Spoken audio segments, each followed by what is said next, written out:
Hey, what's up everybody? True Boxing here. Thank you for coming back to get hit with the truth. So today we're doing the 2023 top 10s as we continue through the Super Bantamweight division and look at my number 5 Super Bantamweight in the world right now, the former unified champion Murodjon Ahkmadaliev, or MJ as most people call him. Now before we get into that, if you could smash the like button or leave a comment, subscribe to the channel. I really do appreciate any and all support that I can get as I continue to build my channel here. So this fight, so MJ heading into the year was the undefeated unified WBA and IBF Super Bantamweight world champion, and he would make a mandatory defense of his belts against IBF mandatory challenger Marlon Taplis of the Philippines, and he was a former champ coming in April. And in a shocking upset, Marlon Taplis would defeat MJ by a 10-round split decision. As first half of the fight, MJ was looking for a big shot, was looking to mix it up, and Taplis gave him a different look. He boxed more and was counterpunching well. Second half, MJ turned it on, but it was too little. It wasn't enough, as Taplis had built up a good enough lead, and he was still competing very well all the way through the second half of the fight. Taplis really fought the fight of his life and walked away with a clean, and I feel a deserving 12-round split decision as he became champ.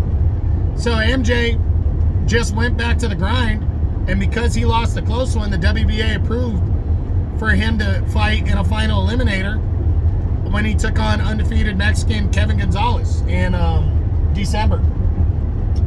And that was a good fight, but Ahkmadaliev was just too much for Kevin Gonzalez. He broke him down methodically, just busted him up and outworked him, was just a stronger fighter, as Kevin Gonzalez just did not have the pop to keep MJ off of him. And MJ scored an impressive, 8-round TKO victory as he stayed, as he punched his ticket to a title shot in 2023, it looks like. 2024, I'm sorry. So heading into 2024, newly crowned undisputed champion Naoya Inoue has already laid out his plans pretty much, because how it works when you have an undisputed or unified champ is the governing bodies of each of the belts that the champion holds gets together and lines up who comes first in terms of mandatories. The WBC is next in line. And it looks like Inoue is going to fight Luis Nery in May, the WBC mandatory challenger, former 2-division champ. Then MJ is next. The WBA is ahead of the IBF and the WBO, and MJ would be next after Nery, and Inoue is looking at MJ for possibly September. So if that's the case, MJ has his title shot locked up, a golden opportunity with Naoya Inoue in September. And of course, that's dependent on Luis Nery not pulling off the upset over Inoue. Most people don't feel like he will. Inoue has been rolling through everybody. So other options for MJ, excuse me, while he's waiting around is, why not try to get Taplis back in the ring and see if, because obviously he would go on the favorite. And a victory over Taplis, say he were to stop Taplis even sooner than Inoue did, it would erase his defeat to Taplis, and it would hype the fight with Inoue even more.